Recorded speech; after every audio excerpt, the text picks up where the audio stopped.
It's Monday, May the 30th, and you're listening to the TNIAB Podcast. I'm Vince. I'm Anthony. And this is the Geek Chic Culture Show. We talk about all the cool things in the world. And if you didn't hear it here, it's just not cool. That's right. This week, stuff happened. We're going to tell you about it, but you know what? If you had to... Anthony, I'm going to ask you a question. All right.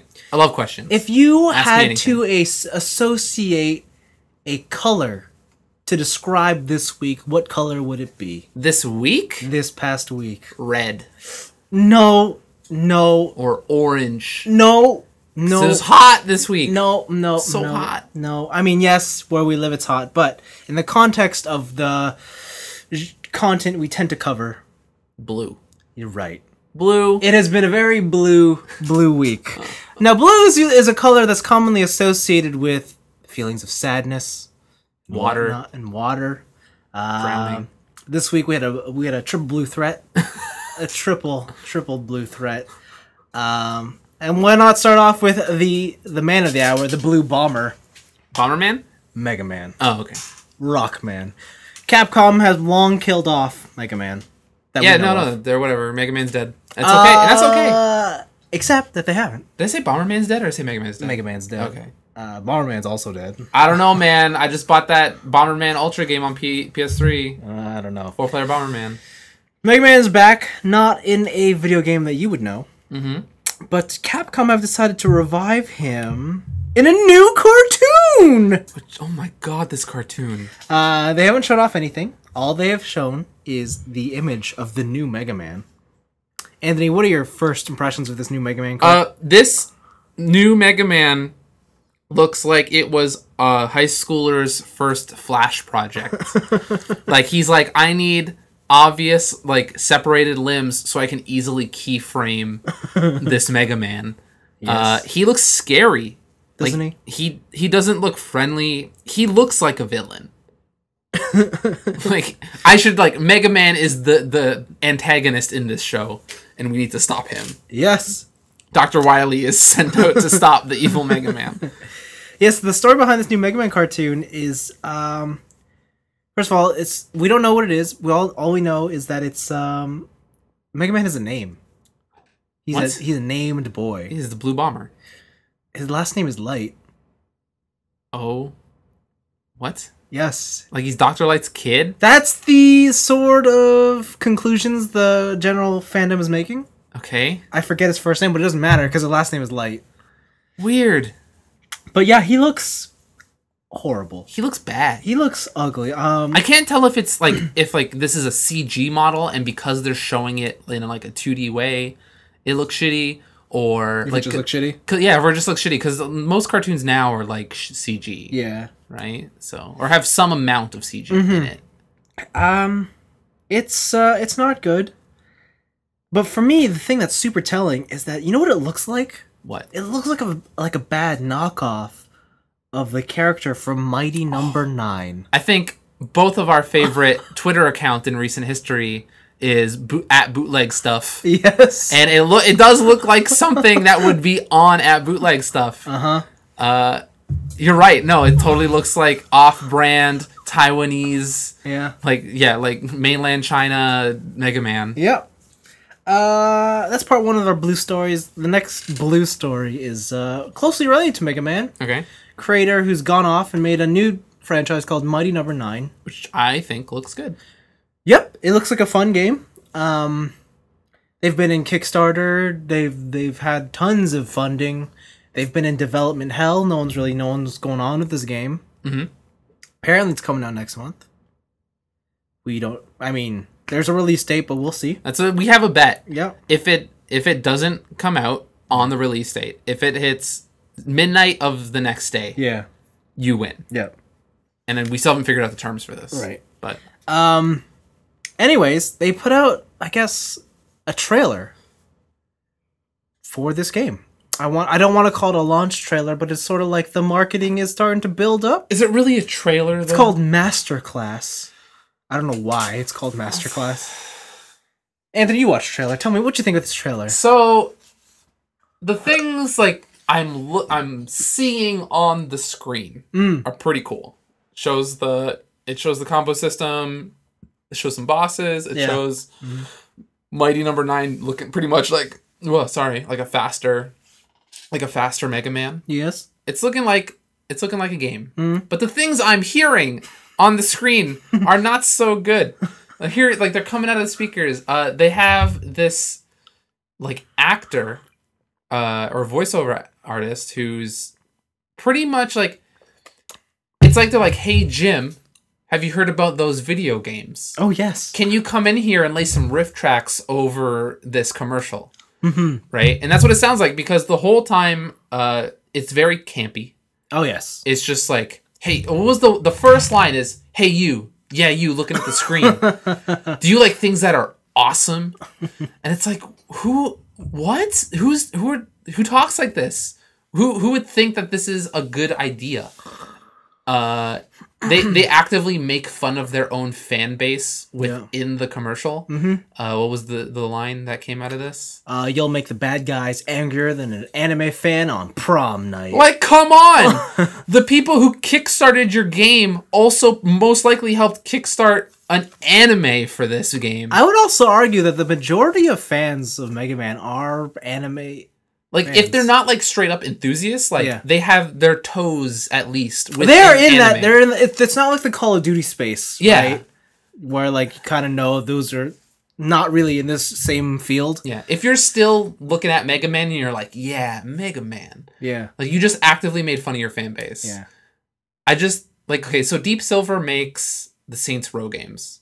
Oh, that makes so much more sense. It does, right? And so within those games, though, I feel that this kind of humor would make a lot of sense. Yeah. But it's like they're like, well, the last thing I know that they did is Saints Row. I don't know if they did anything else after that.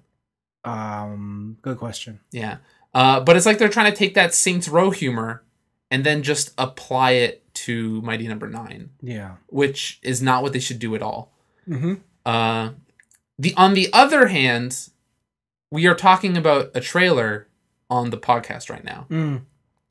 And if their goal or intention was just, let's release garbage, let everyone say, oh my gosh, this trailer is so garbage, but it puts Mighty Number 9 in the minds of people. Yeah. Right? It's kind of like a dirty trick. It was Madonna, like, the only bad press is no press.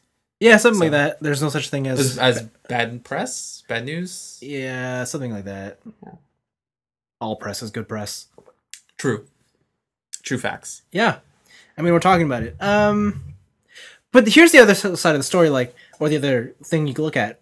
This game's already been funded for and paid for. Yeah.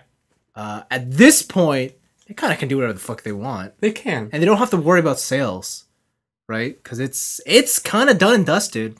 Well, you still got to make a profit. Of course. Like, what's the one thing with, was it Bloodstained?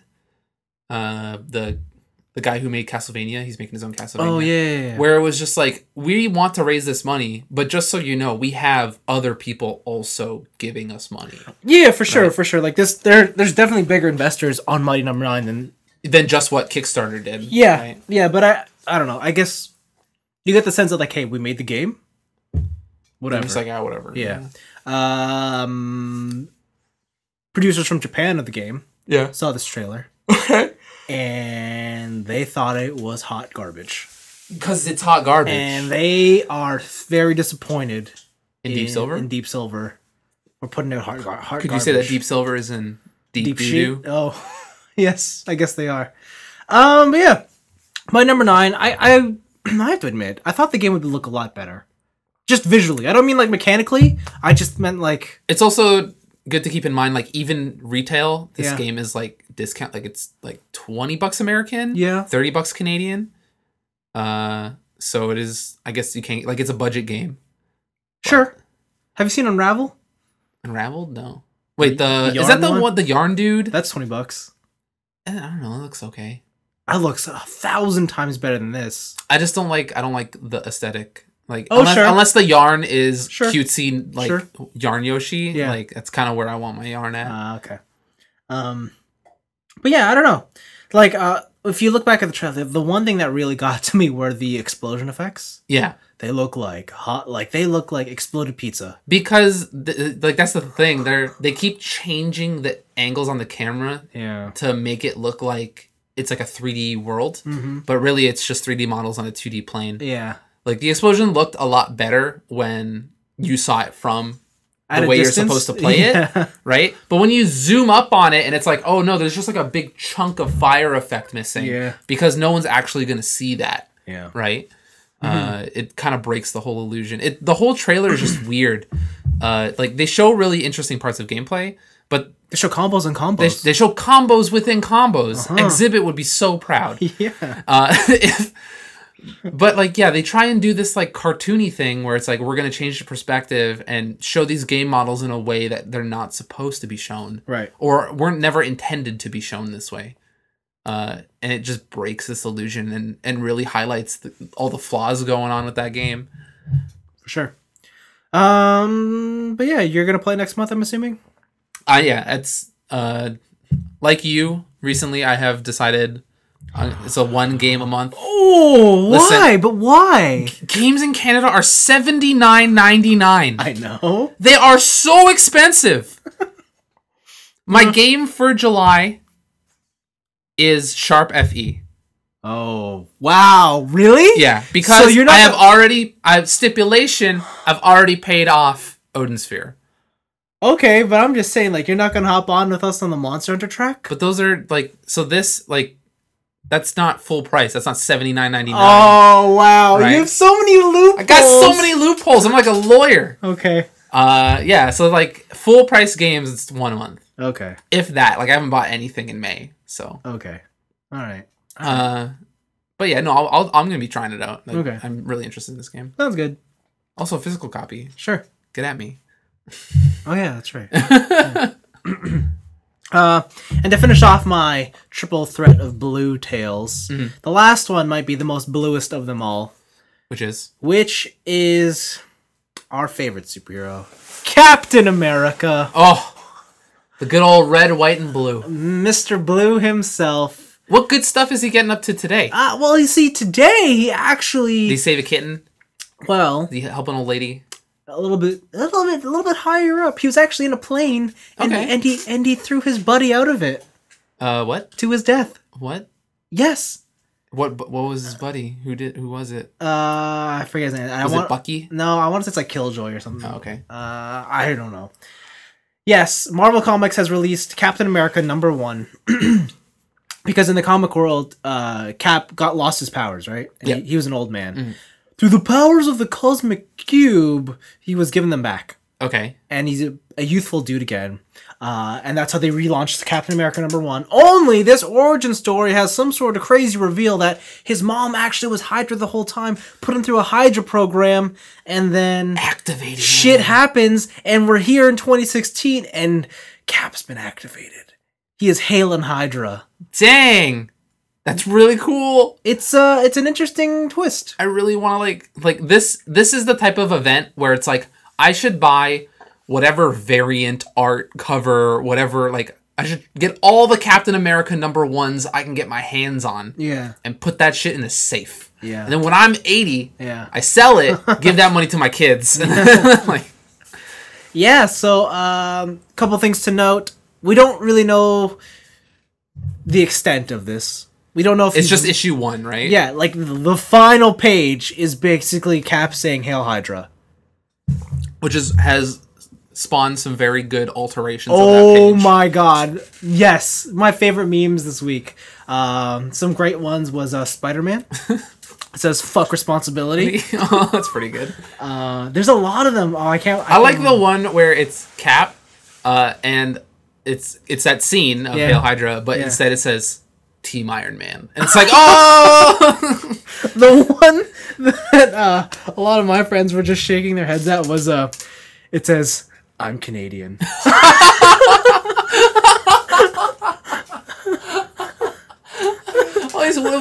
What's the Canadian superhero group? Like Alpha something? Alpha Flight. Alpha Flight? Yeah, he's part of Alpha Flight. Yeah. There's also this awesome GIF that's going around of Chris Evans. You remember in Age of Ultron, he's ripping apart when him and Tony are making firewood. Yeah, and he ripped apart ripping them up. Okay, I'm gonna show you this GIF. Oh, that's pretty good. Yeah, so someone put Captain America issue number 1 on top of the log, and he's just ripping it apart. But yeah, some great stuff has been going around with this stuff.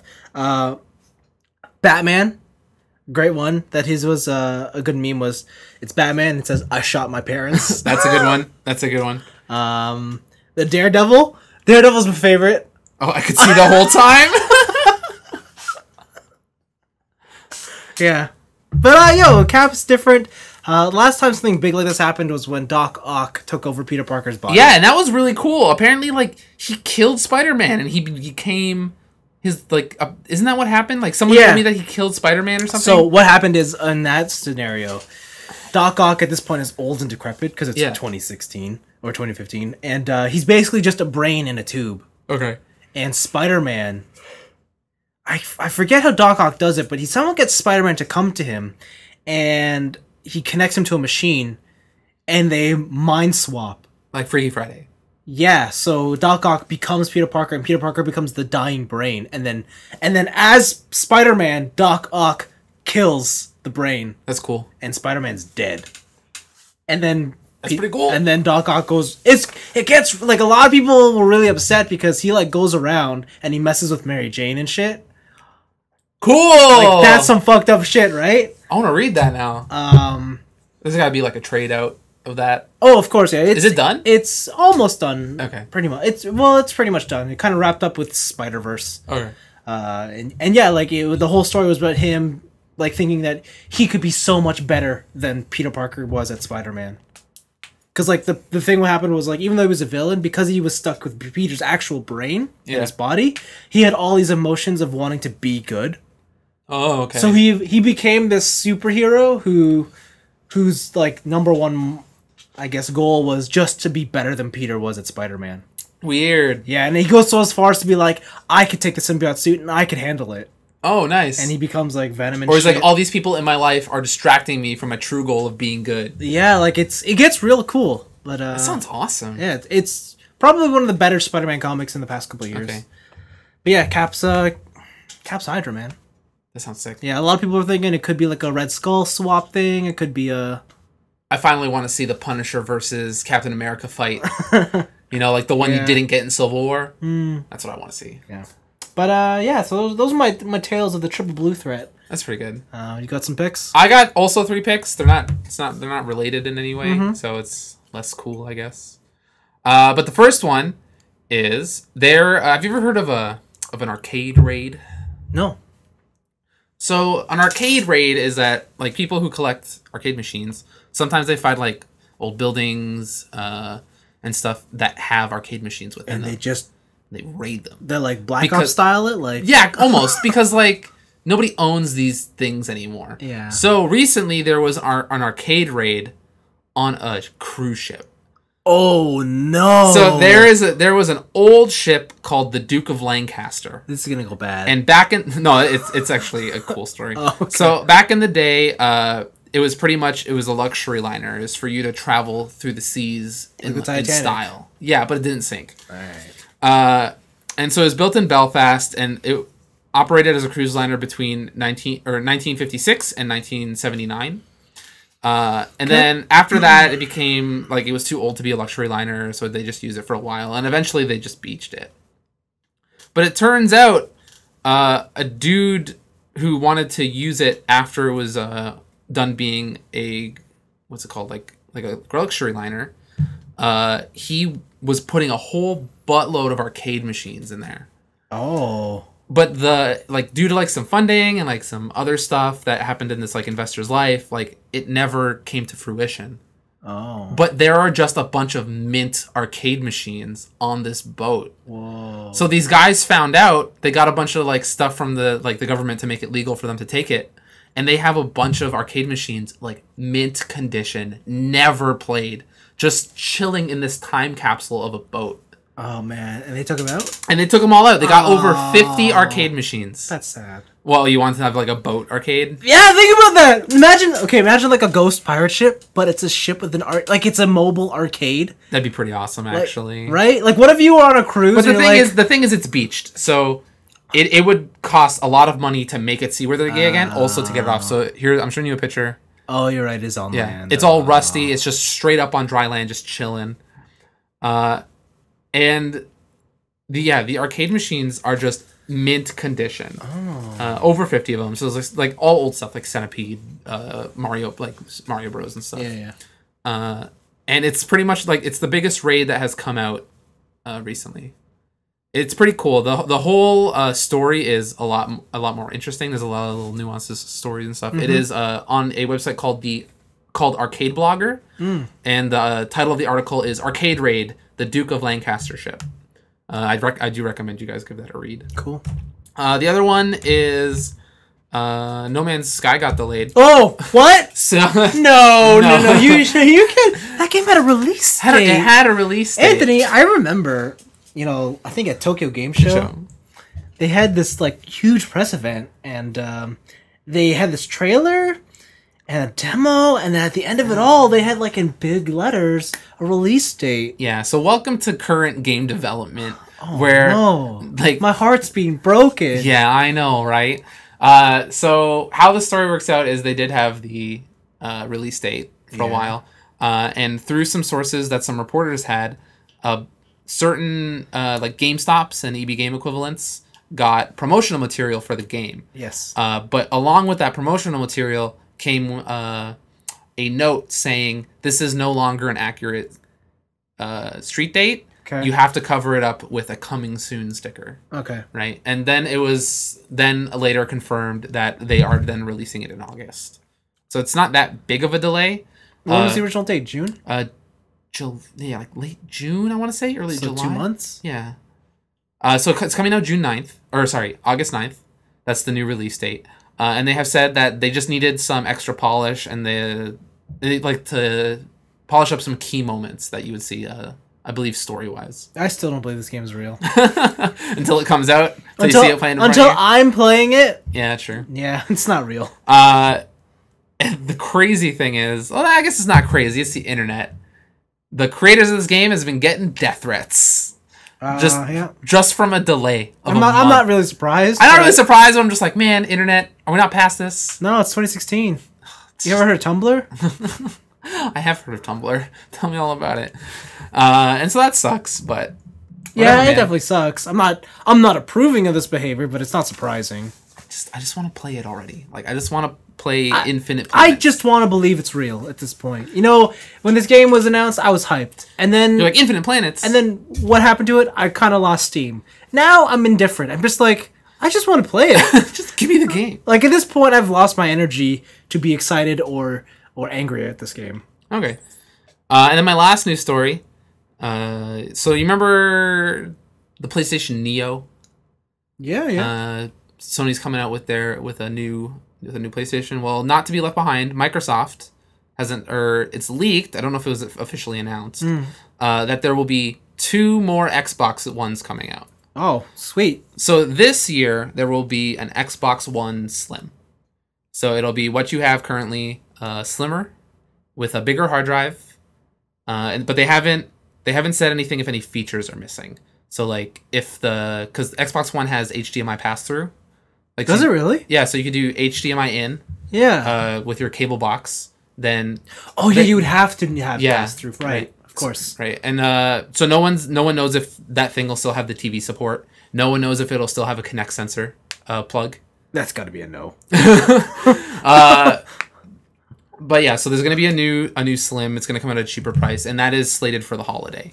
Wow. The other big one though is the Xbox. Wait, before you go to this one. Okay. This Slim, if it comes with like if they cut out features, are we expecting a price cut?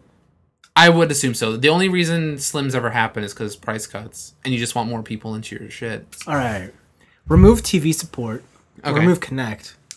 $250. $250? Okay. Maybe, but they said it will have 4K support. Oh fuck! Never mind. $500. $500, $699. I don't know. So it does have 4K support, but also does same thing with the PlayStation Neo. Yes. But that's an upgrade. Yes. So Microsoft has a new code name for their new Xbox that is planned to come out in 2017. Yes. Is the Xbox Scorpio. Oh. Or as people apparently within Microsoft have been calling it, is the Xbox 1-2. I like that naming scheme. Why is it? Is it because it's a 1-2 punch? No, because it's like patch notes. It's like 1.2. 1.2. But what happened to 1.1? You have I don't know, fuck, man. No, okay, the Slim is the 1.1. Yeah. So this is gonna get a little jargon heavy. To measure speed and like processing power, you might have heard the word before. It is measured in something called teraflops. Sure. I'm not gonna go into explanation of what teraflops are because it's very boring. Yes. So I'm just gonna give you number comparisons. So the PlayStation 4 right now is capable at peak. These numbers are all at peak, around 1.84 teraflops. A lot of flops. A lot of flops.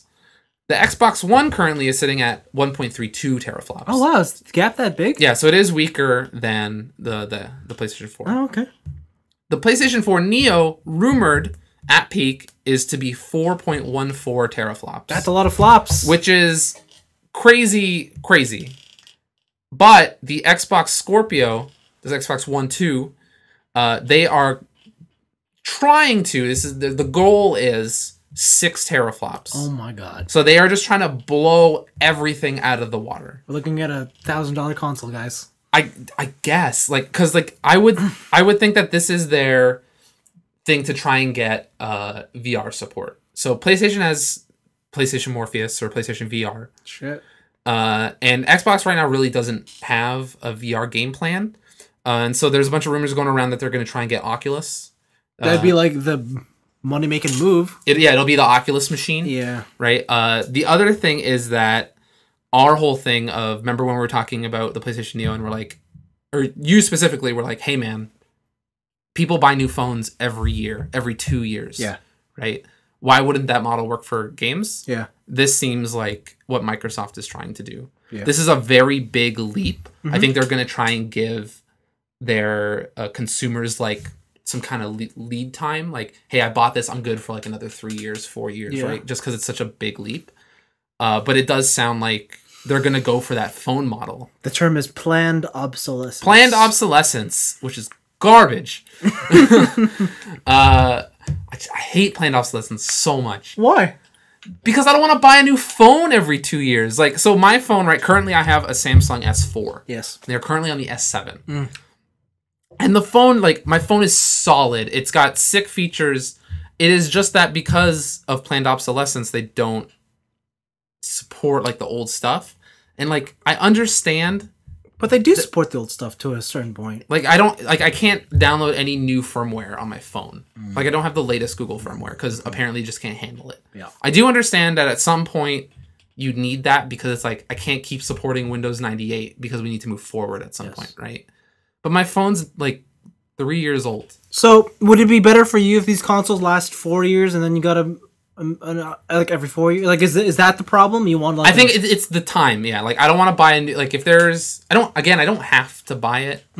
But people also don't have to buy new iPhones. Yes. Right, and it's just the whole thing of if these small incremental upgrades, I'm not very excited about. Yes. Like I'm only currently now excited about getting a new phone because it's been long enough to where the technology feels like it's worth it for me to drop another couple hundred. So are you saying like you don't want the 2 year thing, you want like a 4 year gap? Yeah, I want like a 4 year gap, I want a 5 year gap.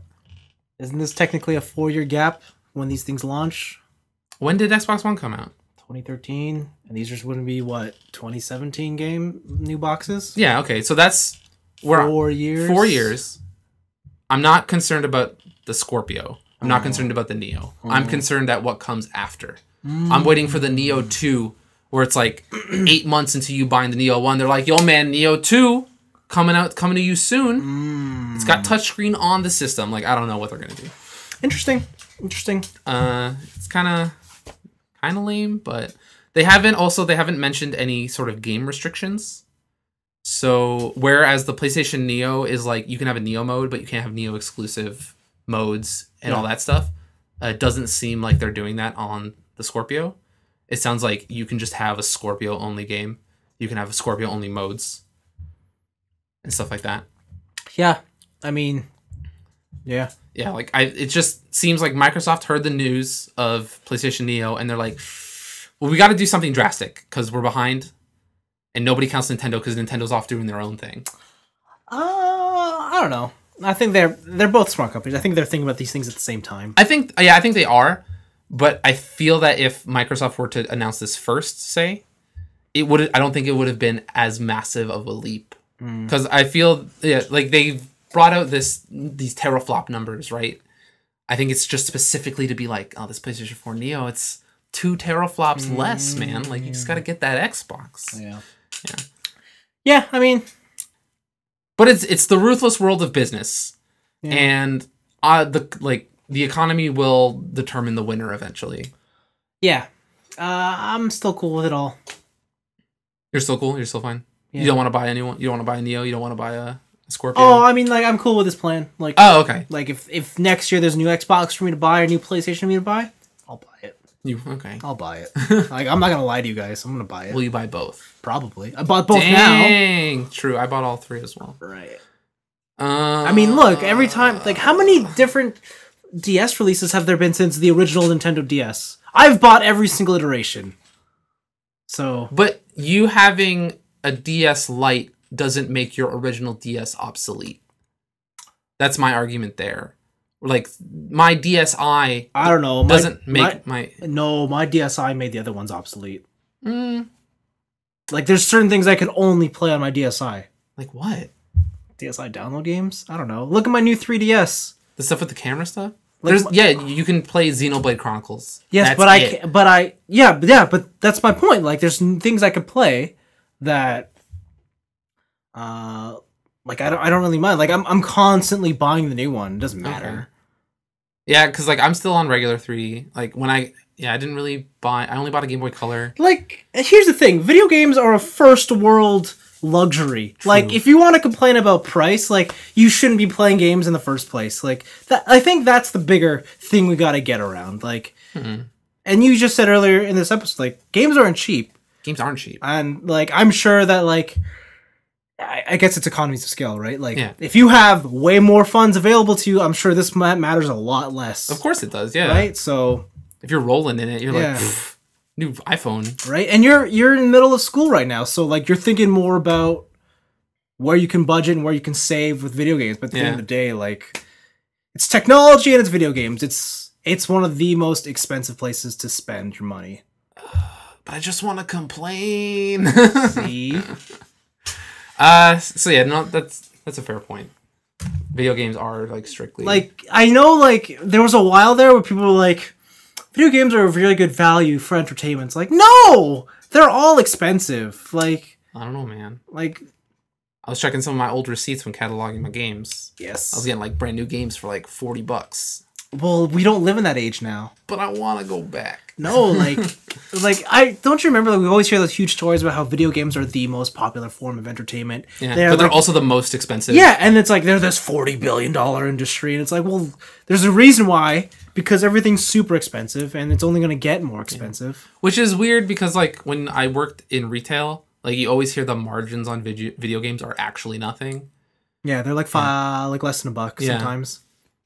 And where it comes in is the warranties. Yeah. And it's like, man, like, where are they making their money? So, now, it's an expensive hobby. It is. It's getting more expensive. Yeah, that's why I want to hear. Like, that's why when these stories come up, I'm just like, you're going to have to buy a new one. I'm like, well, fuck yeah, of course I'm going to have to buy a new one. It's 2016, man. It's 2016. I got to buy everything. Everything's expensive now. I'm just worried about physical space. It's 2016. Get into the digital world. Okay. Oh, here, for the Xbox Slim, do you think there'll be an optical disc drive? Yeah, it's too early to ditch that. It's too early to ditch. Okay. Even as much as that would, like, make me so happy if there was no drive. And because the only reason I still buy physical copies is because I know I have a drive there. And I know that sometimes, actually, all the time, it's quicker for me to go to the store buy, install versus download. Yeah. But if I didn't have that option, You'd be free. I would be free. Like if I had a machine that said no disc in me, sir, I would be free. Listen, I love it that we're so opposite on these things. Yeah. Because it makes for interesting conversation. Yeah. But no. Just no. That's such a dangerous road. I have to ask, if you could buy physical copies of your phone games, would you? Yeah. Oh my god. If I could own these games not just you're have telling the me license to if play you them. could buy like a memory stick of Tsum Tsum that you can treasure somewhere on your shelf. Yep. Wow. Yeah, I bet that Tsum Tsum box would have sick box art. Wow. And have a killer instruction manual. Wow.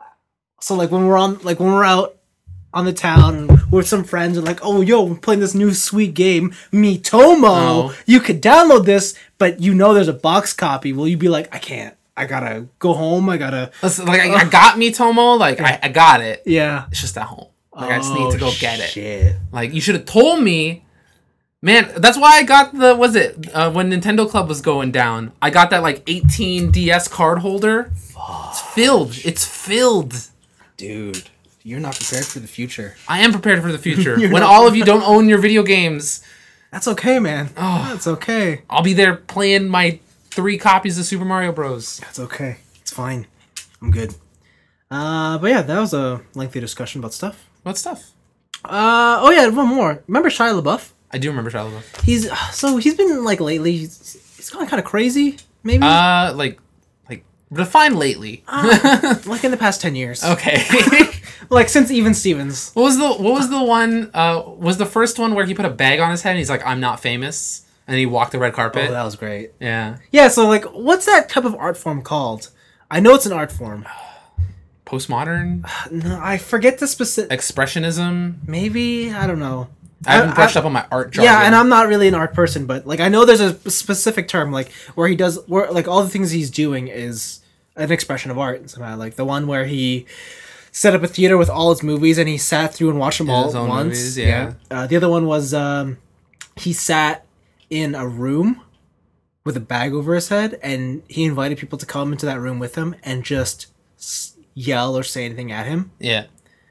So his latest one is he's using Twitter and he's hitchhiking across America. Oh. The way it works is fun. he will randomly on his Twitter account he will just post coordinates. Oh wow! Like exact coordinates. That's crazy. And it just says with the hashtag take me anywhere. Yeah. So he'll just get into a car and go wherever that dude or lady wants to take him. Yes. Whoa. Yeah. So.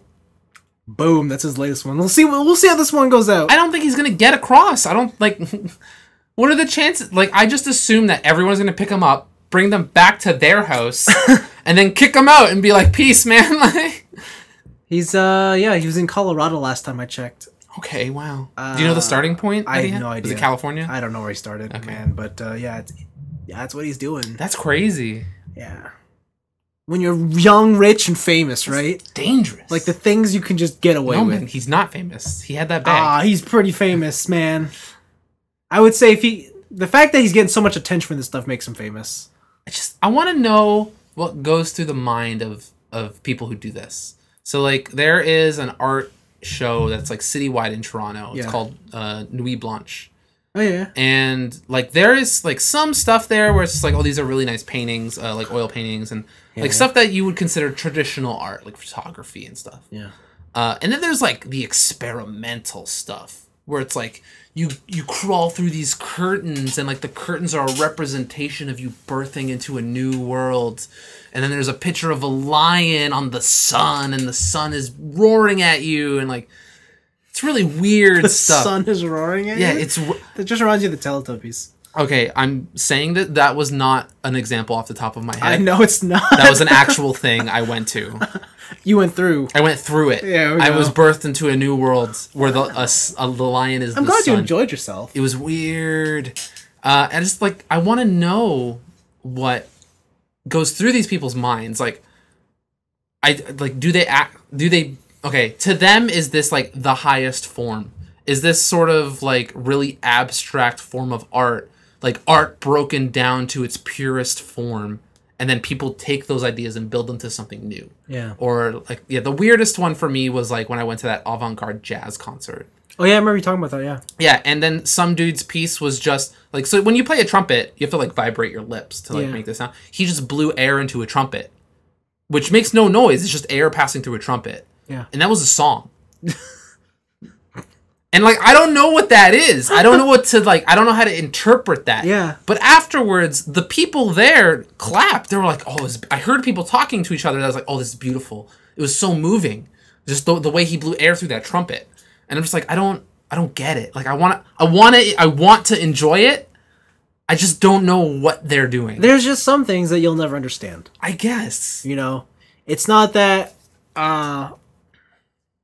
something that's, I don't think it's like something that's not wrong with you or wrong with them per se or anything. It's just, yeah, I'm not passing judgment. Yeah, I just purely don't. At the end of the day, it is round hole, square peg. Yeah, it's just not gonna go. But I want to go. I want to shave down the sides. But Anthony, you're a star, and these people are circles. Okay, you just don't fit. Oh man. Yeah. Sometimes I look at these things and I'm not even like looking at the art anymore. I'm like looking through the art, and I'm like, what is this person who made this thinking to do this, right? And I just can't do it. You just can't make that connection. I just can't make. I can't put that peg in that wrong hole. Okay, well, it's okay. I want to. Don't feel sad. Maybe one day. I'll go to the MoMA and I'll have like an art revelation or something. Yeah, sure, maybe. You'll check out the Louvre. Oh. Okay? I don't know if I've told this story on the podcast. Did I tell you about the story when I went with some friends to the Museum of Contemporary Art? I think so. Did I? Okay. I won't tell it again then. Okay. Is this the one with like Christian in there? I went with my friend Christian and Ali. Yeah. Okay, I told that one. All right. Yeah. That was the funniest. I remember. I remember now. Oh my god. Okay, cool. We've rambled on here. Okay. Let's move on. Picks are done. Weeks begin. I've been watching the show. What show is it? First of all, do you know who James May is? I know. Yeah, he's the dude on Top Gear. Was on Top Gear. He's the dude who punched that other dude. No, that's Jeremy. Oh no, that's the James May's the long-haired guy. Yeah. Who likes classical music and apparently he's a slow driver. Yeah. Okay. Yeah, Captain Slow. He has a new show out this year. Okay. On the BBC. The BBC. It's called. First of all, it is the most James May show I've ever seen. Is it about classical music? No. It's called James May: The Reassembler. What? James May is in a basically what is a small workshop, and he takes everyday household items, but someone already breaks it down into all of its original components. Okay. And he looks at it, and he rebuilds it as slow as he can, while appreciating the craftsmanship behind said items, and teaching you and giving you facts on items.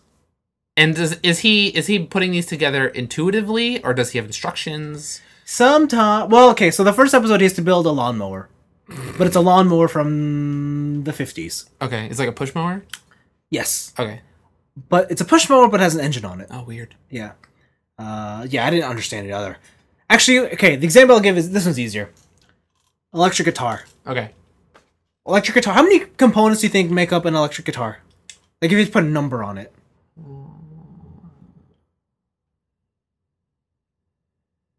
20?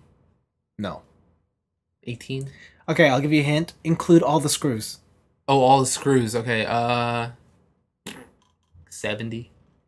259 pieces. What the fuck? What? Yeah. Oh, I guess if you break every single thing. Yeah. Oh, because I was like, okay, there's pickups, but I didn't count the individual parts within the pickups. Oh, yes. Oh my god. And they're just laid on the table. Or like guitar strings are a couple strings woven together. Yeah. Oh man. Well, the guitar string is 6 strings. Okay. Because it's electric, so they're just steel, right? Oh, okay, I'm not getting that deep. Yeah. All right. Yeah. But yeah, and all he has with him is like, do you know when you open with the first page of like a manual for something, it's like a blown up explosion of diagram of the house. He has that. That's cool. Yeah. And yeah, he just sits there And it's like sometimes 10 hours. It's just like I'm building this, and he's just going real slow. I'm sorry. Are these 10-hour episodes? No. Okay. It's like this is like raw, uncut footage of him building it. No. It's only 30 minutes. Wow. But it's like over the course of 10 hours. That's crazy. I feel so bad for his camera crew because they're with him the whole time. Does he have a camera crew? He does. I would assume that show just needs a tripod. No. I think he has like 3 cameramen. He's the director. He has the sound man, and they're all in this warehouse with him. And they have 2 extra cameras that just show you the entire set. What? And they just show you, because sometimes they'll intersplice footage of like sort of behind the scenes things where like the camera crew are starting to get like tired and they're sleepy. Yeah, and he's just slowly building this thing. Wow, it is so fascinating. The amount of patience is unreal. It is unbelievable. So the guitar one's actually the least interesting one because it's super quick to put together. Okay, but the one I want to see him put together like a typewriter. Like he doesn't do it. There's only 3 episodes so far, and I think like the first one's the lawnmower, and then he puts the guitar. The best one's probably the telephone. Okay. Like a rotary phone? A rotary phone. Okay. With the internal bell. Oh, cool. Yeah. And he has to like solder the wires and stuff, and man. Yeah, it's nuts. And then he has to find out if it works. What? Yeah. If it doesn't work, does he have to go back? Yeah, but it always works. Oh, okay.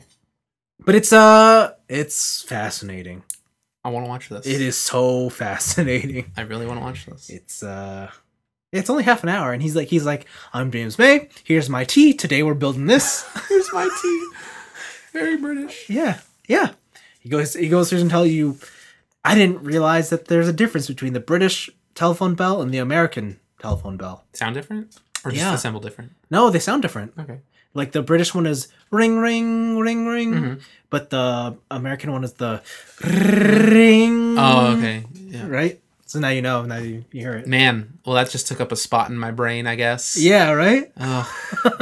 Like something important just left my head. Just so you can remember that. Like someone's like emergency contact number left my head so I can remember that the Britain and American phone noises Next are time different. you're at a party, man, you got good ice-breaking conversation. My go-to ice-breaking conversation is the the ways you can steal credit cards from people using technology. Oh man, that's scary. Don't people just get scared or worried about it? Like, what do they think about you?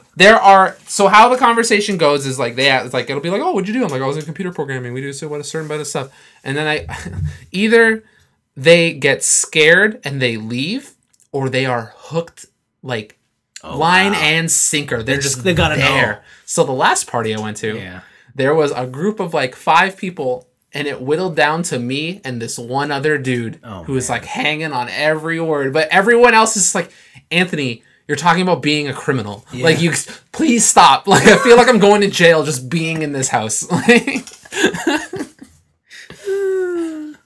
Nice. So that's what I watched. And then the thing I played was on PlayStation's sale. I forget what sale it was. I bought Killzone Shadowfall. Ooh, launch title. A launch title. Had I played this at launch, I think I would have understood why I needed a PS4. Really? Yeah. It is one of those games. Is it good? Yeah, so that's the tricky thing. I don't know. I've played 6 chapters, which equates to maybe like 4 or 5 hours. Okay. I guess I've been so used to playing other shooters that I forgot how Killzone plays. Like it's very sluggish. Very clunk. Ooh, it's not. Yeah, but I don't know if it's like. I jumped into this game thinking it was Call of Duty for some reason. Oh, you're just like zipping around? Yeah, I'm like, all right, we're gonna go in, bam, bam, pop, pop, action movie. Here we go. No, I always remember Killzone being like, I'm constantly walking through mud. Like it had this like certain weight to it. Like maybe it was just the animations. Yeah, but where I'm just like, man, like this dude's carrying like heavy stuff. Yeah, that's about right. I totally forgot the sweet reload animations that take like 30 seconds. Look at my gun. Yeah, and it's like, holy crap! Reload that gun. I'm in the middle of a firefight. Yeah, that's back. Killzone 2 had the delay. Yeah. This one doesn't. Okay. It's like, it's there. The one thing about the gameplay that I'll say that I think what really sets apart like games like Call of Duty or Halo or Destiny, why I really like playing those games versus Killzone is it's the feedback on your shots. Okay. Like not necessarily when you shoot the gun, but when the bullet makes contact with someone. Okay, yeah. So Call of Duty has like yeah, and then it has the like X on the crosshair. Yeah. And even in Destiny, it has something like that. Halo has a little bit. When you get headshots in Destiny, they just blow up into like whatever. Killzone has 0. Oh wow! When the bullet hits, you might as well have been shooting a wall. Yeah, and in many ways, it's like I suppose that's what real life is like. So is it like the only game I can think of where it's just like I might as well have been shooting a wall is like 007 for the N64, where it's like the only way you know you're doing damage or that person is dead is when the gun flies out of their hand and you're like, okay, that person's done. Well, I don't know. Like when you shoot someone, I think your reticle lights up red. I think, okay. Like very faintly. But you have there's no audio or controller feedback. And because it's more realistic, when you shoot someone, it's a bullet. They're not going to go like flying like they've been hit by a missile. Okay. They kind of just fall over. Okay. Like how you would in real life if you were to kill someone with a gun. That's fair. And so that was a bit weird to get used to. This game, the reason it's called Shadowfall is because the past Killzone games were like you were part of like a military unit, right? And you were... Yeah, you're like, was it Rico? Yeah, and you had like a squad and you guys were going doing shit. Rico's a douche. Oh, he was the best part of that game though. But he was the best part of that game. He kept the story moving. Rico's a douche. But he's the best part of the game. And I always thought like that military aspect worked great for Killzone. Mm-hmm. This one, you're like solo Black Ops. Really? Yeah. Huh. Like you're all about infiltration. Each of the chapters or missions are basically, we're going to send you in, complete X objective, get out, extract. How many stealth guns are there? Like how many silencers are on your... So that's the thing. Like there are like 0 stealth guns. Okay. There's like a couple, but for the most part, no. Wow. The level layouts are cool because they're a bit more... They're not hallway, corridor, shoot, clear, leave. It's slightly open. Okay. I guess they're very wide levels. Yeah, and there's different like things you can do.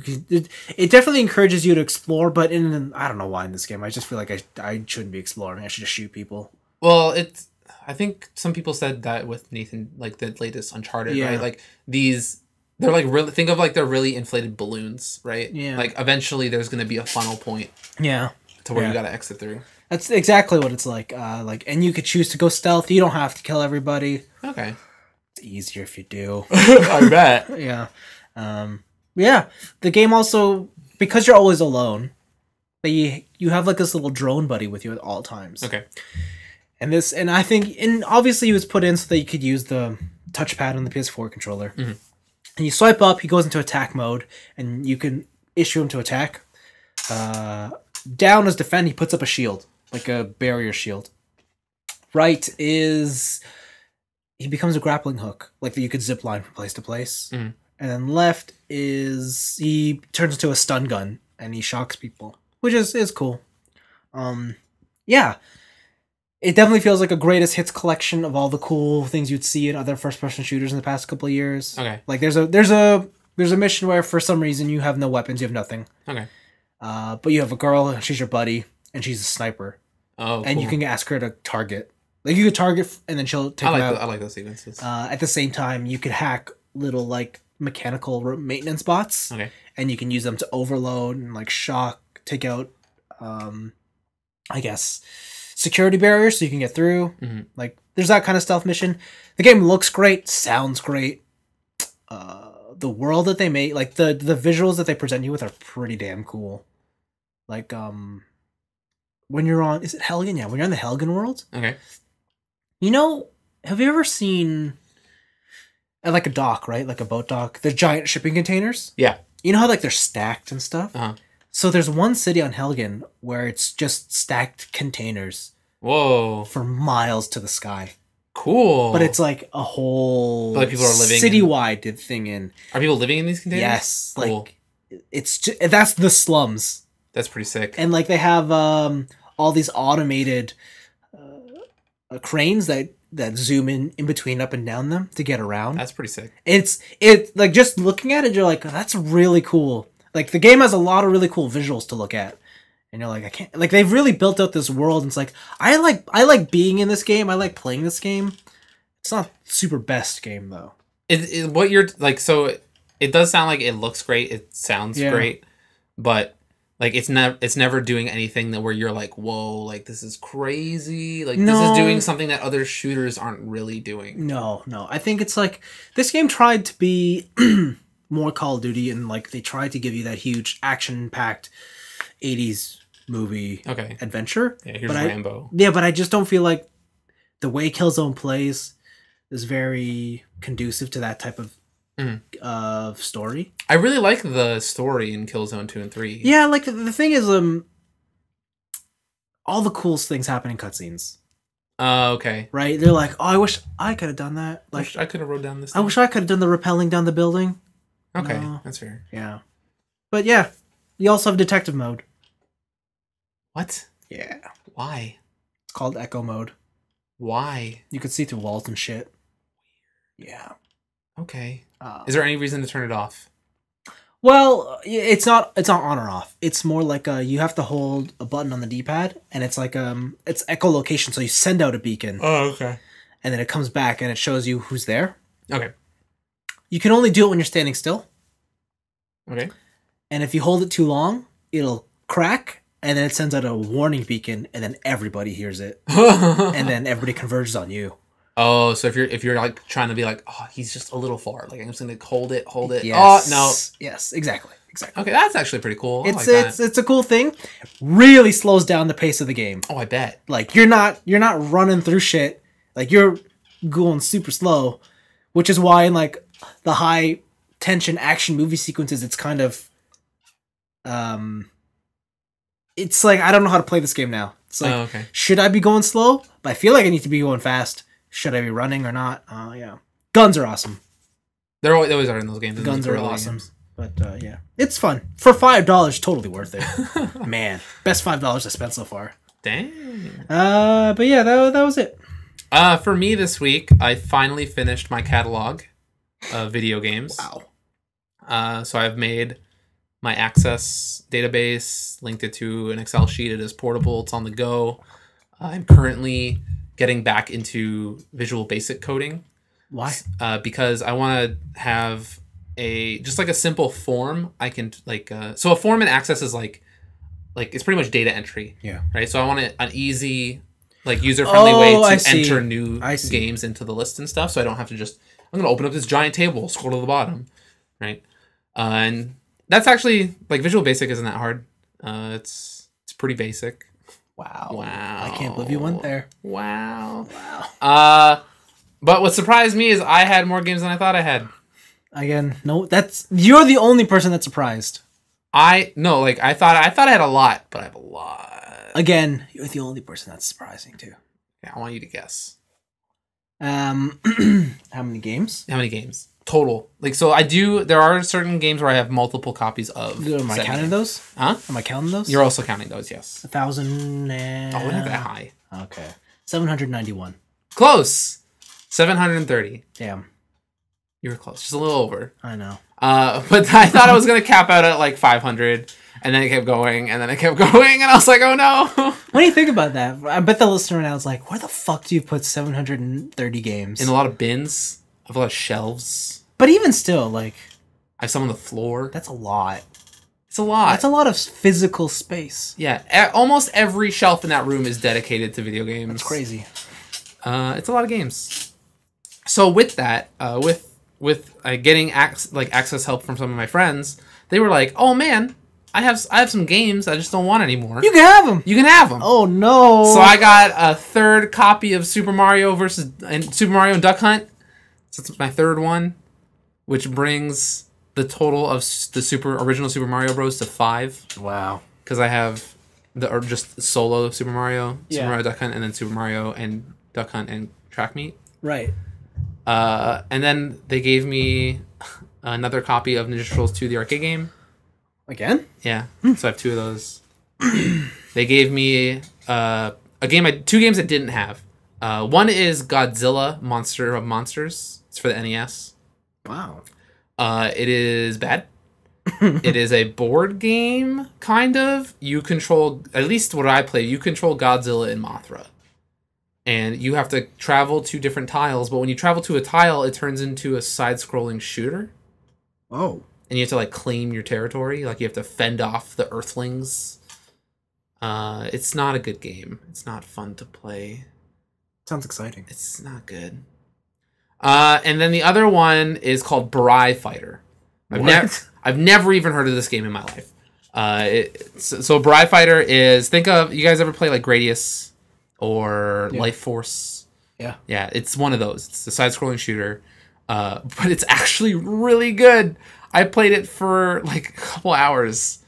It's really good. So how it works, it's kind of got the Gradius power-up system a little bit going on where you pick up power-ups and then they alternate they fix your shots in some way. Yeah. The thing about this game, though, is that it's 8-way shooting. So while you're scrolling, the screen can scroll in 8 ways, but you can also shoot in 8 ways. So any way you point, you'll shoot. So that really brings in like really interesting enemy patterns where they'll come from behind you. Yeah. If you want to lock and shoot, you have to hold down the shoot button while you're moving, and then you just shoot in one direction while you're moving, but you move a little slower. And this game is just riddled with secrets. Like, even in the first stage, I accidentally found one where in the middle of the stage, instead of constantly going to the right, it'll just shoot you to scroll up. And it'll get you into, like, a secret area of the level. Or, like, certain walls are destructible, but it's all about exploration. And it really, it's really fun to replay the levels after you die, because this game is actually pretty hard. It's on Nintendo, you said? NES, yeah. Original Nintendo. Huh. Like, I've never heard of it before. It's a surprise to me. It's super fun. I really enjoy it. Like, I think it's like, what was that big dump that there was like an Internet Archive? They have all those video games. It might be on Internet Archive. You might be able to play it for free on Internet Archive. But I really enjoy it. If you like those kind of old side-scrolling shooter games, like, definitely give it a look. Yeah. And then the other thing I'm playing is Boktai, The Sun is in Your Hands. Solar Boy Django. Yeah, because I found my GBA games, and I'm like, why do I own a copy of Boktai? Like, I don't remember buying it. I don't remember how I have it. Whatever, let's play it. Let's see if the solar panel still works. Yeah. And it does. I've never actually played Boktai. I just had it. I don't know. Yeah. So for people who don't know, Boktai is a game actually made by, I think it was Hideo Kojima. Yeah. You may know him from Metal Gear Solid fame. Maybe. Who knows? Yeah. And it is a Game Boy Advanced game where you play as Django. He's a vampire hunter. Yeah. Your dad has been killed by a vampire lord. And you, with a little friendly son called Otenko, are going to go defeat the vampire lord. And it's like a stealth game where you have a solar gun. And you use the power of sunlight to obviously defeat the evil forces of vampires. Yeah. The thing is, though, you need actual sunlight. Yeah. Within the game cart, there is a small solar panel. Yeah. That will pick up UV rays. Yep.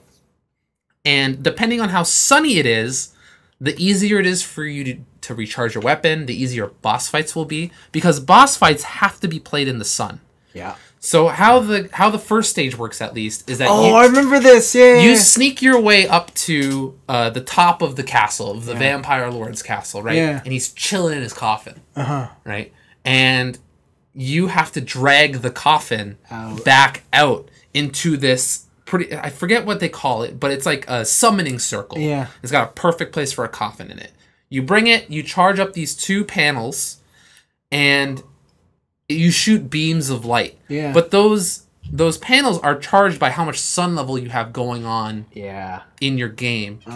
And depending on how strong the sun level is, the stronger the beams will be and the easier the boss will be. Yeah. Because the boss will fight back. It'll shoot its own dark beams to try and push away the sun. And every time you hit the sun beams hit them, it damages them. And you do that for a while. The other thing is your gun can overheat. So the thing is, like, if you're just like, well, I'm just going to play under a UV light and just destroy this game. Yeah. So if you play under any sort of extreme UV conditions, the gun in the game, the solar gun, can overheat. and you will not be able to recharge it until it cools down.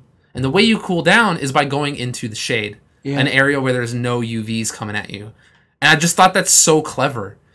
Is it though? It's really cool. Like, I really like it. Like Bogtai is probably my favorite of Kojima's games, but playing that first one, looking back, was tough. Is there more than one? Yeah. What? 2 was the best. Oh, I want to play Solar 2. Boy to Django. I want to play that. 2 the was D-Silent, awesome. just Django. Yeah, you're right. But second one's the best I want to play that. because it has the solar sword. Oh, cool. Yeah. So there is speaking of weapons, there is an upgrade path in this game. Yeah. So you have your solar gun, but you can swap out like stocks and parts and stuff. So like I got a night stock, which shoots a small wave of light, like almost like a shotgun. Yeah. And then you have your regular solar shot that just shoots shots. The enemies in this game can be killed, but you don't have to kill them. Nope. If you shoot them from behind with a solar shot, they get stunned because they are undead. And you can sneak past them. You can play this game like a stealth game, like a Metal Gear Solid. I believe you even have like the go up to the wall and knock on it. Yeah, feature. you can walk up to a wall. He'll put his back to it. Yeah, he'll do like the whole Metal Gear. Yeah, he'll do the whole Metal Gear. It's like knock, knock, knock, and then zombie will walk towards you. Exclamation mark pops up. Yeah, yeah, it's really cool. How you die in the game is that the enemies can produce like these like. You think of it like when dandelions are mature and they're ready to spread their seeds. It's like these dark seeds that can come and attack you and they sap away your light. Yeah, which is your life force. And there's also light, like actual light seeds that'll recharge it on the way. The game is significantly harder if you have no sun because you can't recharge on the fly. Yeah. You have to rely on charging stations. Yeah. Yeah. Which are few and far between. Yeah.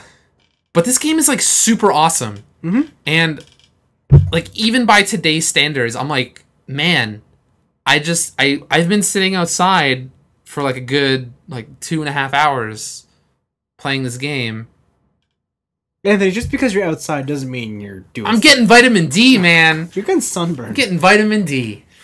No. The second one, they changed it so that they had artificial light within the game. Oh, okay. Like, so you go up to Windows and you could charge there. Oh, within the game. Yeah. Like, so there's no solar panel in the second? No. Oh, okay. Like, they took off That's less cool. Yeah, but you think so, but they designed the game around that, so like they would purposely make it so that you couldn't have sunlight in certain scenarios. Oh, cool. Right. Have you met Sabata yet?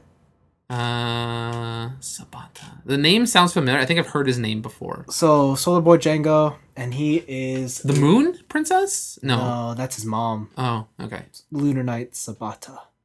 Cool. And he gets his power from the night. From the darkness. And in the second game you play as him, he could charge anywhere. That's awesome! Because he doesn't need light. That's so cool. And he's a monster. Man, so yeah, no, these games are awesome. Yeah. I've realized that the aftermarket on these games are very high. High. They are high. I regret selling mine, but yeah. It's so cool.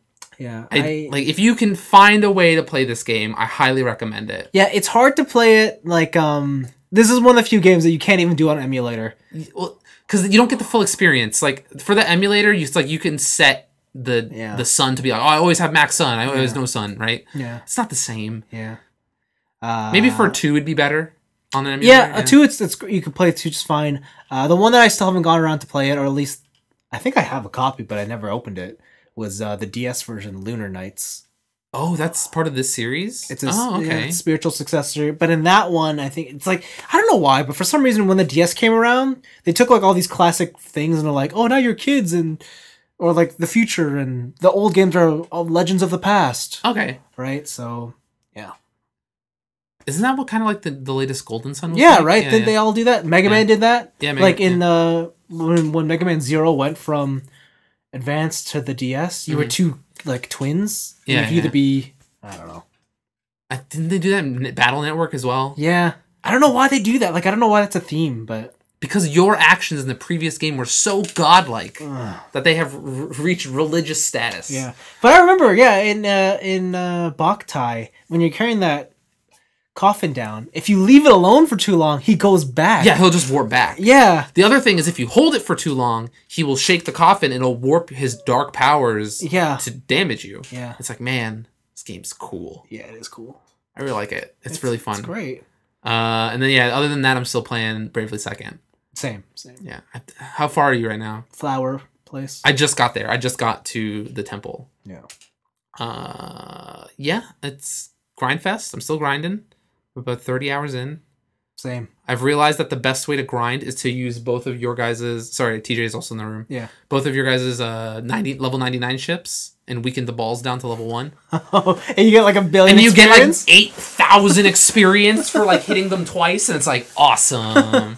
Yeah. I want to use all of my my Chompcraft points because I have everything unlocked. But you haven't gone to that city yet, right? I don't know where to do it. Yeah, it's still a ways away. Okay, fine. I still haven't gotten to that city. Oh, really? How far are you? Oh, I beat the game. You beat the game and you haven't gotten to the city. And I beat the ultimate boss on all difficulties. You beat it on hard? Yeah. What? Let me tell you, it was hard. I bet. The final boss of the first game could still like one-hit kill your characters even at level 99, Yeah. so... Oh, and I only beat it because... Did you accidentally trigger like the final thing, or...? No, but I grinded so that I could like boost my base stats. Oh, you did that! Oh, like the HP buns? They're called unearthly buns. Ooh. Oh. And it buffs all your stats. Cool. Alright, well... Got some endgame stuff to look forward to. Yep. But yeah, that game's still good. Yep. That's it. Cool. You want to hear about Visual Basic Programming? Not really. You sure? It's pretty boring. I mean, wow, you're just selling it now. Pretty boring. Wow. Oh, okay. No, I think that's it for the show then. All right. That was another week in the bag. Thanks for listening, everybody. Yep. Thanks, man. For all you who are still listening out there. Why is it long? I don't know. Not that it's long. I just mean like for how long this show has been going on. Yeah, for. we've been doing this show for a long time. Yeah, this is according to this file. It says episode 281. Dang. And I do wonder how many have still been here. I know there's like one person who's there from the start, but how many? Like, it would be interesting to know. Like where people hopped on. Yeah, like if you are so inclined, you don't have to write in, but if you find the YouTube page or this on or the Facebook post, just write in. Like a comment. Yeah, just write in the episode number you started at, just so I can to satisfy my own curiosity. That'd be fun to look at. Yeah, it'd be nice to read. You could leave a message too if you want, but we'll read it. Yeah, I mean, we will read it, but I know a lot of you guys don't like doing that. So just write a number. So, yeah, you can find us on Facebook, 3 Nerds in the Basement. Yeah. You can find us on Twitter, which is just rehashes of our Facebook stuff. Yes. You can also email us at tniab.letters@gmail.com. And you can find us on iTunes, 5 stars only. Do people really read those things? I don't think so. No. But you should, okay. If you feel like going to iTunes, definitely hit that 5-star thing. Just don't write anything. Yeah, just 5 stars. It's gonna be a mystery. Yeah. Because no one, the actual content people write doesn't do anything. Nobody reads that. No one reads it. It has no effect on anything, but the star numbers do have an effect. They do. It's true. So if you want it to appear at the top of that page, of the iTunes page, then yeah, 5 stars. We should also work on, what's the Google one? The Google podcast thing. Is it Google Play? Google Hangouts? No. I mean, like, to get our podcast on that network, the Google... I know, because... What? Spotify. No, it's not Spotify. I could have swore Google has their own version of, like... iTunes. The Play Store? The Google Play Store! Yes! Can we get on there? Yes, you can. I have to look into it. I want to start a podcast on the Google Play Store that starts at episode 280 something. That would be awesome. Yeah. We should try that. We'll look into it. Okay. Thanks for listening, guys. Remember, Anime Club is still going on, so check that out if you're into that. Highly recommend you do. And then you're not an anime nerd on prom night crying. Oh, fuck. Wow. Like us. Yeah. All right. Till next week. Peace out.